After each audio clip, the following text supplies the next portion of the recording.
Yo, it's your boy Rahul here. This video I've been meaning to do for a while. I studied neuroscience in college, and even afterwards, I've still been studying, or at least interested and researching and looking into neuroscience. I follow the Huberman Lab podcast. It's this Stanford professor of neurobiology and ophthalmology, I believe. And his podcast, the Huberman Lab podcast, I would recommend you guys to check out. But in my opinion, that podcast is the most value per minute podcast in terms of value to anybody, because what he speaks about are things about the body, the mind. We all have bodies, we all have minds, we're all human, and all these things pertain to us. So that's what I mean by it's the most valuable podcast out there, in my opinion. Anyways, we're going to talk about facts about the brain and mind that should have been taught in school. First one, super important, is that the brain is plastic. This means that our brain can change at any age. Yes, it's true that when we're younger, about to 25, we have more plasticity that's going on, especially in the really early ages. And at 25 or past 25, it sort of plateaus a bit. But regardless, our brains can change at any age. What our brains do is adapt. We change every day. I believe we change a little bit every day because of this plasticity mechanism. We're changing. Our brains are always adapting to our environments, new problems, new tasks. And so if the brain is plastic, that means behavior is plastic, because everything comes from the brain. All your behaviors that you've ingrained are things that you've done. Your brain has rewarded, and that's why you continue to do them, whether that be good or bad. I really want to stress that if you truly desire change, you can change at any age. I promise you, at any age. For me, what this opens up is more insight into potential. We all have the potential for many things, whether we pursue them or not, whether our strengths or weaknesses. We can do anything that we really want to if we put in the time and effort and focus. Anyways, moving on. In connection to that, the brain and body are interconnected. There is no separation. So what that leads to is that if you aren't feeling a certain type of way, motivated, creative, whatever it may be, use the body to affect the mind. This means you can perform physical actions, you can exercise, you can do yoga, you can go get some sunlight, you can go do these things which you may not feel like doing in the moment, but will provide energy, will provide motivation, will provide these things and can leave you feeling energized and motivated. A huge thing is that we should pursue growth for happiness and motivation. So this pertains to dopamine. Dopamine is a reward molecule that is released. Usually it's associated with getting a reward, but it's actually released when you realize you're on the right path to a reward. So if you take steps, no matter how small, towards your goals, you'll get that pleasure from dopamine, which means you don't have to get everything that you want in life to be happy. You just need to pursue growth. Adopting this growth mindset offers you a better quality of life by aligning yourself with who you want to become. Growth is an integral part of living a good life. It's embedded within our culture, and just embrace growth, embrace change. Another huge mindset shift is I started really thinking about the body operating between two states, and that's stress and rest. Stress has an immediate negative connotation, which I don't feel like is true, because without stress, we wouldn't wake up in our morning and feel energized. We wouldn't be ready for potential dangers, anything like that. Stress is a part of life. And where I guess the negative side lies is that you can overload on the stress, and that's what tends to happen to people who are overworked and these sorts of they've on the scale of stress to rest, they're in an imbalance of more stress, and without that proper rest, things can break down, health issues, etc. So in understanding that we operate between stress and rest, what's very valuable and what Huberman teaches us is there are certain tools that you can use to deal with stress in real time. The huge thing that he talks about is something called the physiological sigh. It's simple. It's just 2 inhales in and 1 breath out. I'll demonstrate right now.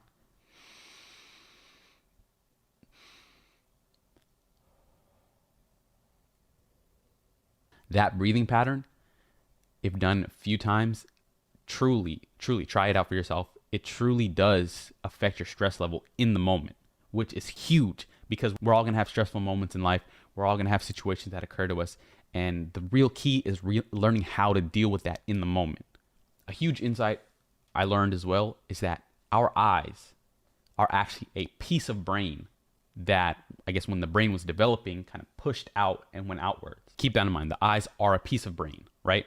So one of the key things that Huberman talks about is early sun exposure.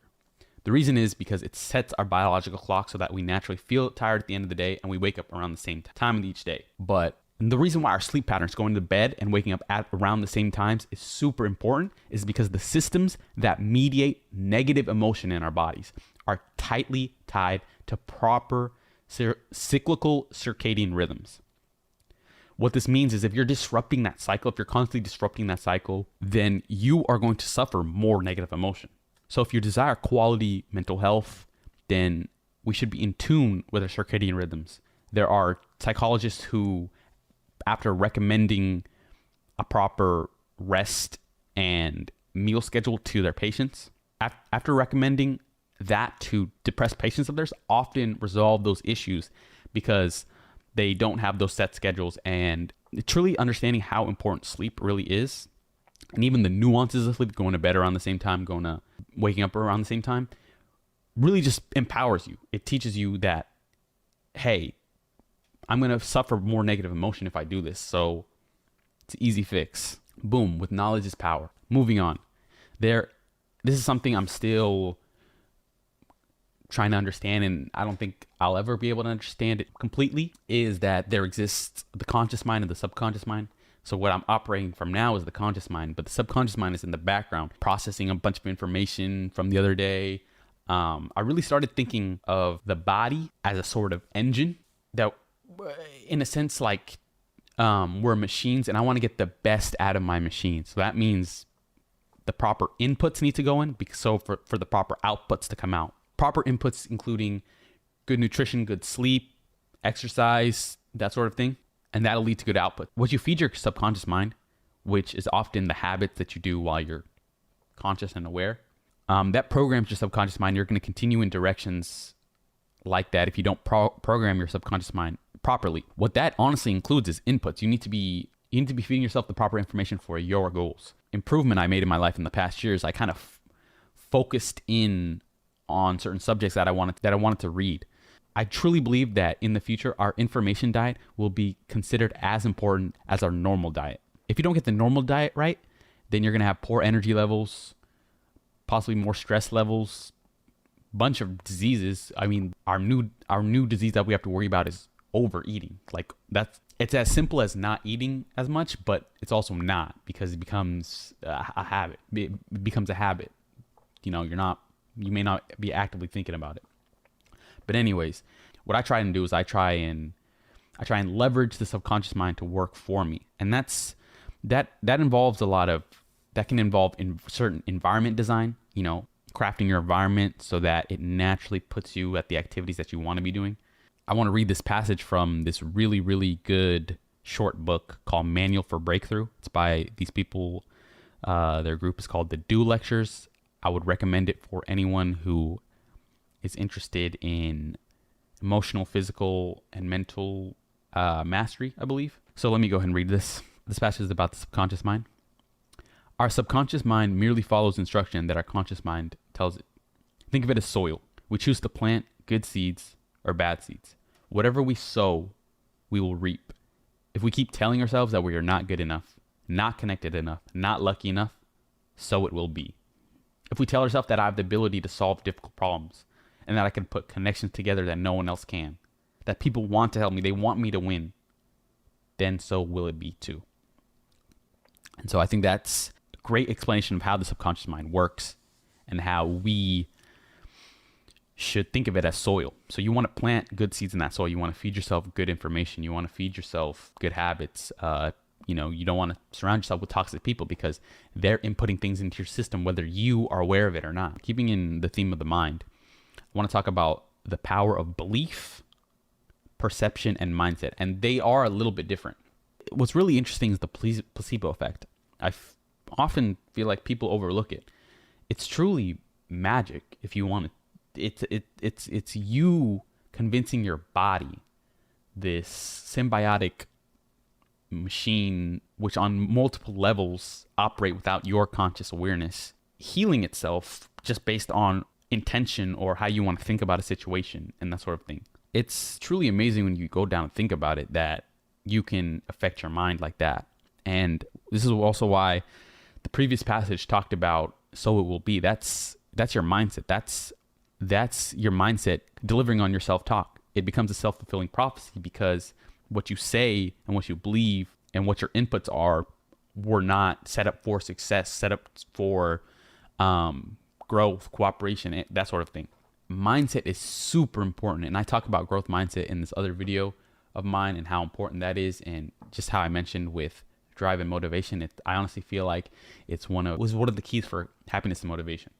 So moving into belief, which sort of powers mindset, Huberman recently tweeted this out.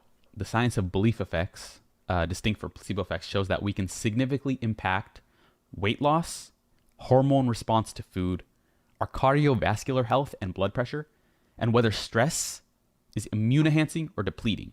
So those are just more examples of things that we can consciously affect using the power of our minds. So I want you to leave this video understanding that your mind is super, super powerful. We were never really told how powerful our minds are. And so moving into perception, belief, mindset, this whole area, I want to read something else from the Do Lectures. And it's a story about these hotel cleaners. So they spent their time pretty engaged in physical activity, moving heavy equipment, walking downstairs, moving furniture.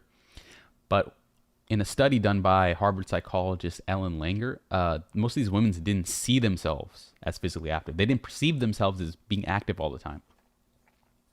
And 67% of these women reported that they didn't exercise.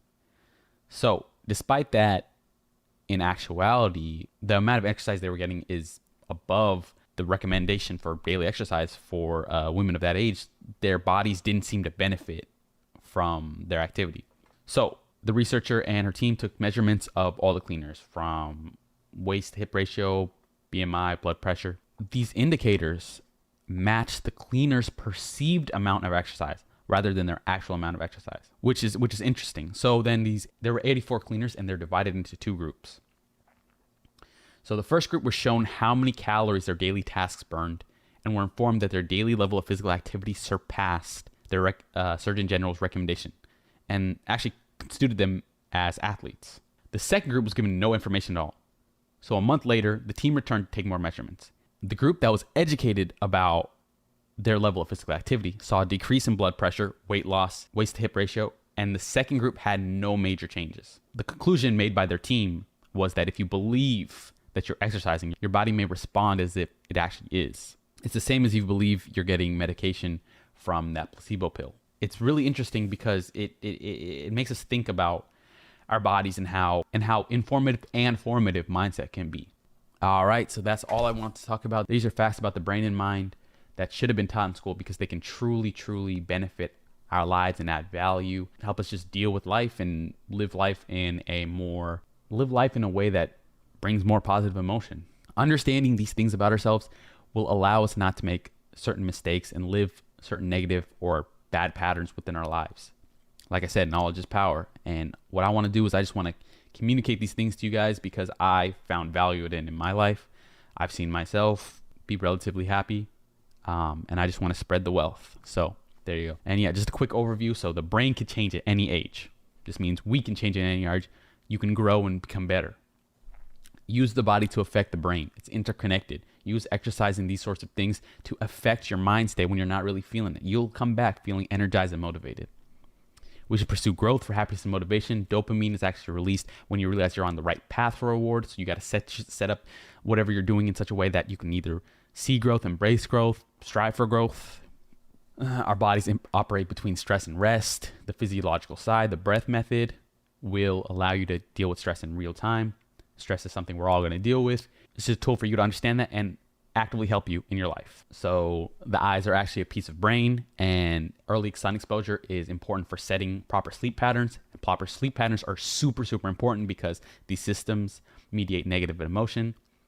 And so if you want quality mental health, you should be in tune, or at least waking up at the same times and going to bed around the same times. This is just more of a belief, but I do feel like there's true merit to this. But the information diet will be considered as important as our normal diet.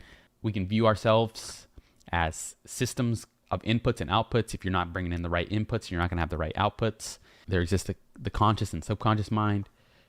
We can leverage the subconscious mind to work for us with those good inputs. The power of belief, perception, and mindset. All these things are super, super powerful. The power of the mind is truly, truly, truly amazing when you really start to think about it and actively incorporate it into your life. Another thing I want to address is that in the scientific community, the gut is actually coined the second brain. That's how important it is for our mental health. If we're not taking care of this leads to this, and this leads to our perception. So you're gonna be fighting an uphill battle. And yeah, if you want to take care of yourself, start. You can start here, but just know that it's all interconnected. So, all right, guys, thank you guys for watching. I hope you guys enjoyed it. Peace.